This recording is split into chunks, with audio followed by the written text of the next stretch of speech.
gonna do. Hi everyone, and welcome to our back to school, getting back into the swing of things fall routine workshop. So we're going to be talking about what we can do to get back on the wagon if we've fallen off, and or if you're like Jane and you're just getting started, how to get started and move forward with the fall. Okay, so I have a presentation and I'm going to do a little screen share real fast. Hold on 1 second. Share. All right.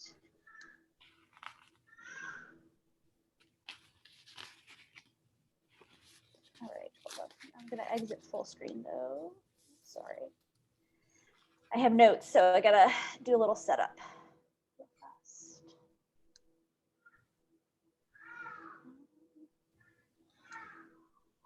Sorry.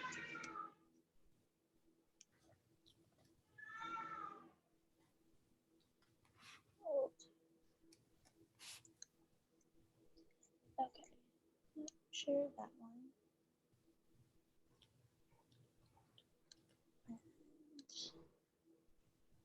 All right. Stop. I don't know why it's not working. Sorry, technical difficulty here. And crying baby. I don't know if y'all can hear the crying baby. I can hear the crying baby. Okay. Okay. All right.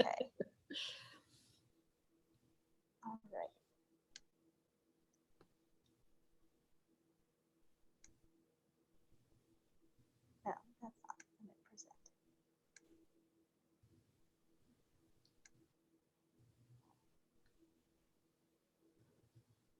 All right.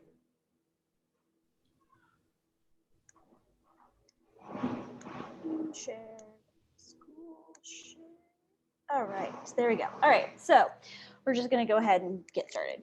Back to school, getting back into the fall. We're moving forward. So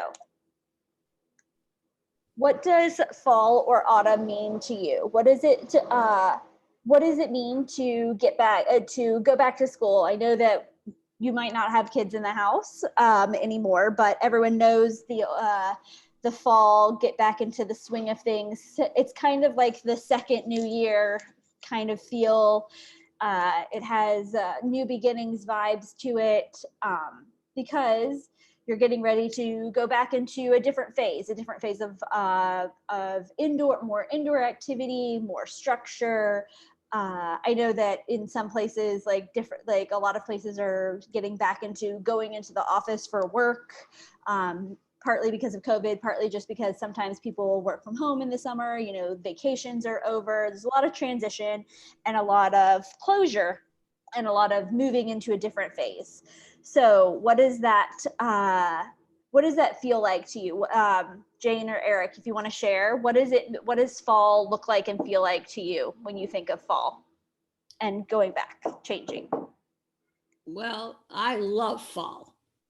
Excellent. It's my favorite, one of my spring and fall. Summer and winters, I have my problems with because of cold.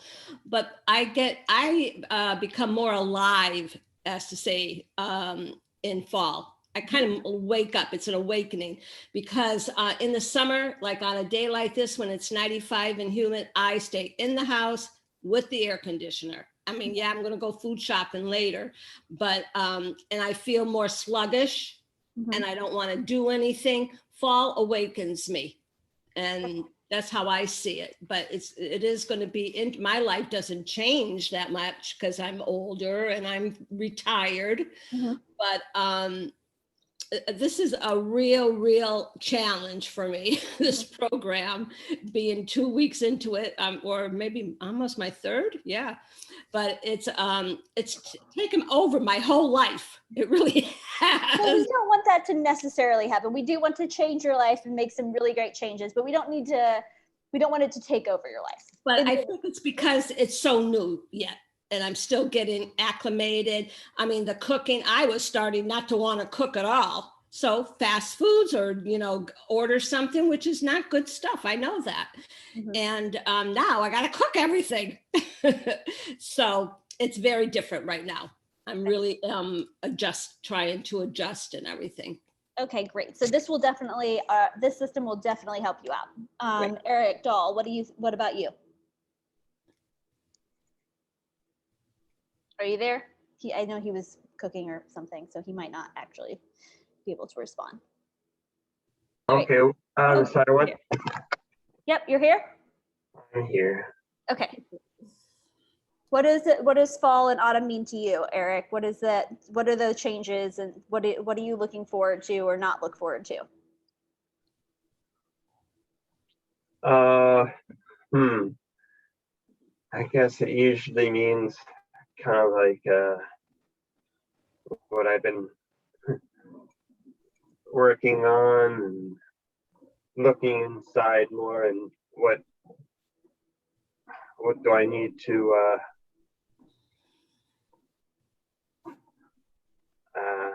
maybe cultivate, and like yeah, and I mean just getting ready to. I mean, this summer, has been about maybe preparing or sewing, and I don't know, kind of making things, and then you know, and then winter comes after fall, so gotta make sure I'm prepared for the winter. So. Yep. Yeah. For me, it means a lot of, it does mean a lot of change, but it also means like a shift to a different way of thinking, a more internal way of thinking, whereas the summer is a very, we live in a climate where it's okay to go out all summer because the high is 80 pretty much every day. So it's really nice, and we spend a lot of time outside, but it's really about like, now it's like coming in. My son's going to be going to school. He'll be gone all day and he'll be doing his thing. So it's going to be a shift, a change to that, a slower, more internalized kind of way. I mean, that's definitely it. Yeah, it's more internal and looking inside, and what do I need to do? Yeah. Excellent. All right. So we're going to get started. So what we're going through, change is in the air. It's the time to make changes. It's the time to get ready to organize and structure what will be good habits for the coming month. So what do you want to improve? What results do you want to see? What do you want to prepare for? So remember, there's a lot of planning that we want to do, and I promote planning because planning keeps you from being in reactive mode all of the time. And so we really want to encourage planning to prevent you from having that stress and having the anxiety and having the worry about, what are you going to do? What am I going to cook? Oh, I can't even, like last minute thoughts, like I can't deal with it, so I'm going to go out to eat. Whatever it is, like we want you to be able to support yourself through planning, and support your family, support your life, whatever that may be, through planning. So this is what we're going to work on. I have a system that I created, and I call it the Naturally Connected Life Method. And we're going to go through that system just to help to plan, get to the bottom of what you want to do, and then plan, and then create a system for that. And then we'll go through the whole thing. Okay. All right. So the method. So first we observe. We begin and end with observation. So the observation is key. It's not about judgment. It's kind of like meditation. The observation is really about what is happening in my life. What is the current situation? What does my health look like right now? And what am I going to do differently? Then we're going to define.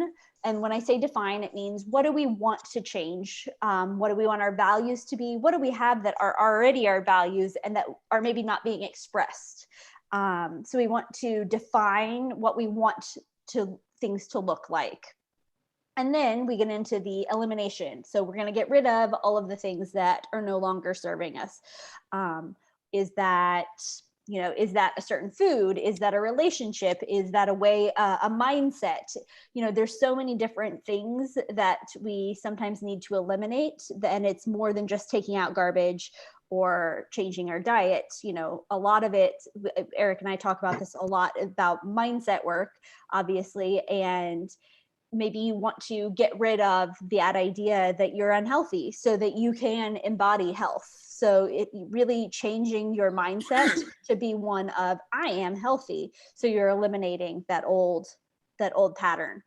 And then we'll come back around to reconnecting it all together. And this is what I love. I love systems. I love planning, like all of that. But reconnecting is really about creating the systems that are going to support you in having the life that you want. And then finally, we come back to observation, and you get to sit still for a little while with the changes that you made and see what is working, what's not working, how can you, start the cycle again, and move forward. So first, observe, assess where you are right now. So I want everyone to pick an area that they're working on. So for Jane, it might be specifically the diet health piece, the diet piece. So observe, let's sit and observe for you. What does that mean? What is happening right now in your body now that you've started to implement some changes, but maybe not all of the changes? What are you observing about yourself? Where are you observing resistance to certain things that Eric suggested? What resistance are you feeling to that? Like, just as an example, when Eric and I started this journey and he proposed that I had to give up nightshades, I had a lot of resistance to that. And it was hard, and so we want to, without judgment, observe those things and say, what is that really trying to show me? Like, am I really that attached to tomatoes? No.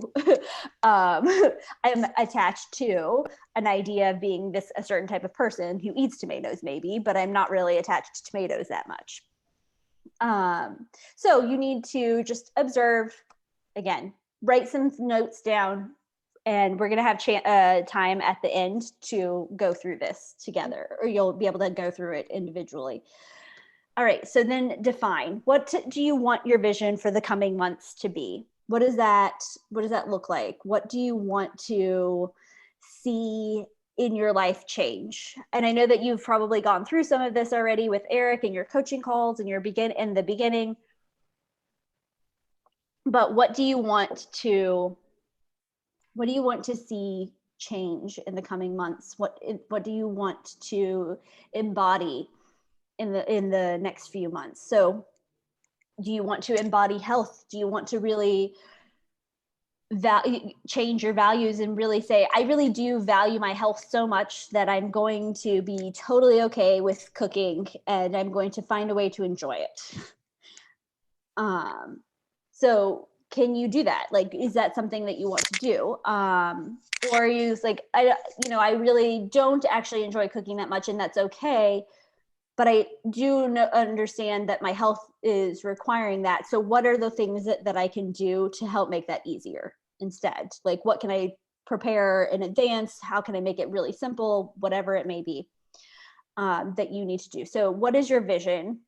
What are the health outcomes that you would like? Is it, I need to drop a certain amount of weight? Is it, I need to get this thing in my business rolling, or I need to, shift the way this number, in my blood work, whatever it is that you need to do, define that. Then we're going to eliminate. What habits are you going to let go of? Are you going to let go of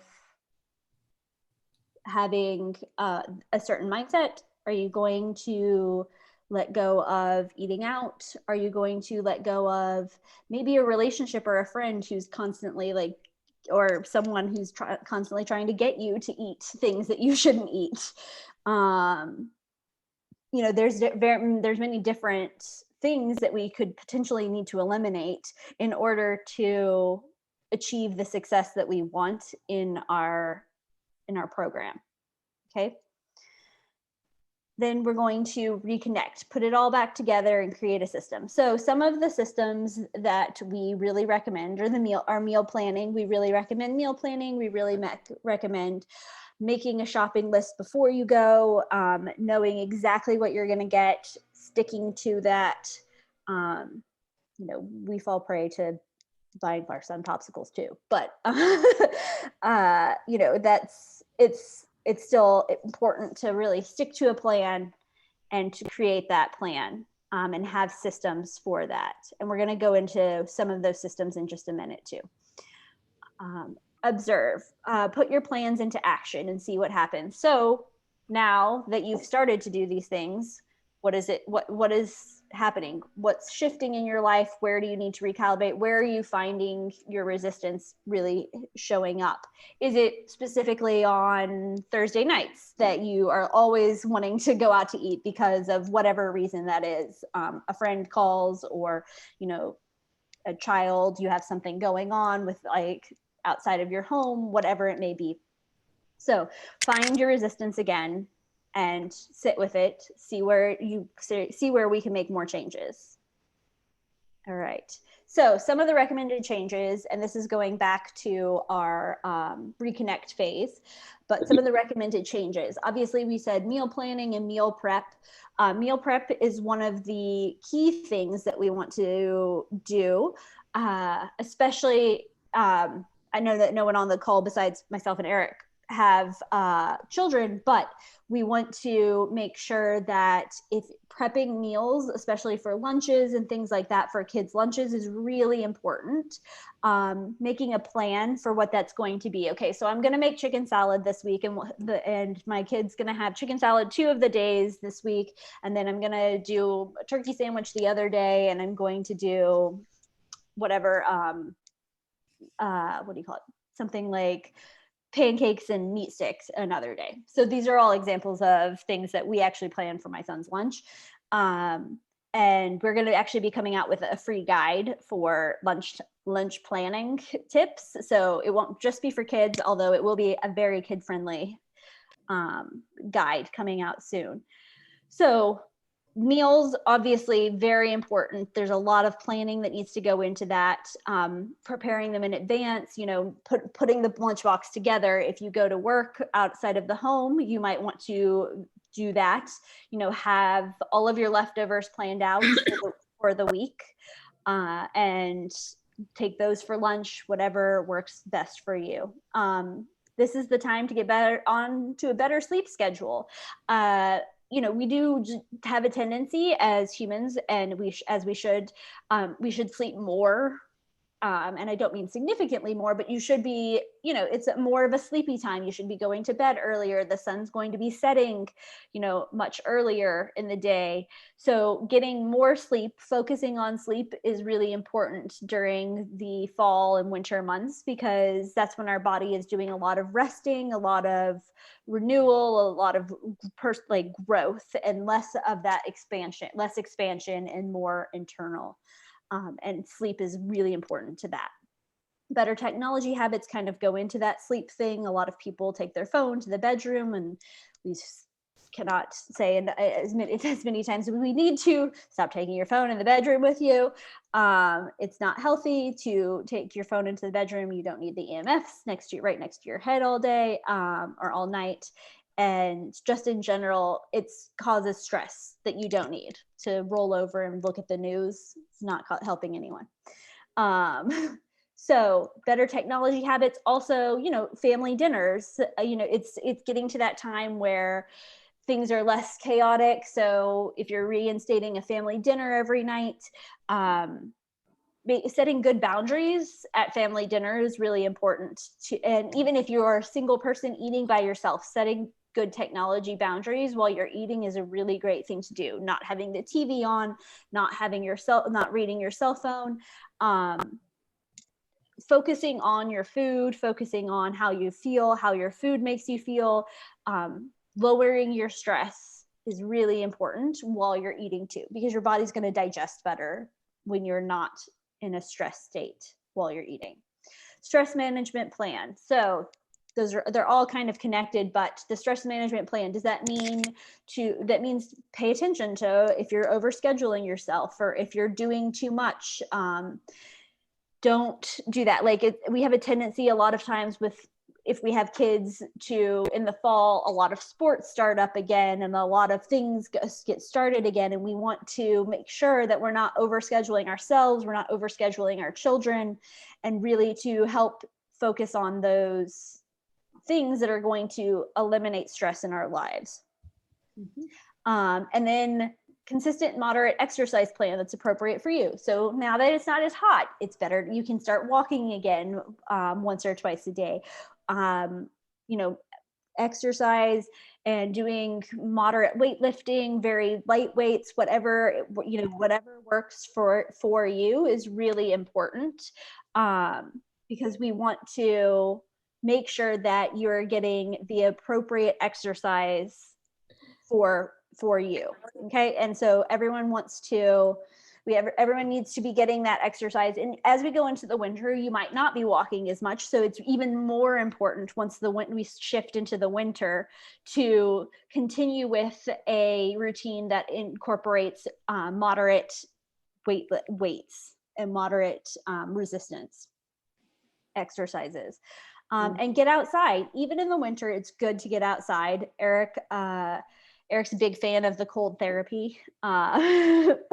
So he's been known to roll in the snow or jump into waterfalls in December and things like that. Stuff that I will not do, but that's not true. I did actually once take a cold plunge in the middle of January.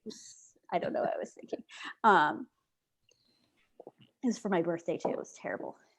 But get outside. Cold therapy is great too. Get outside, spend plenty of time in nature, help do that de-stressing thing that you need to do. Okay. Hey, Laura.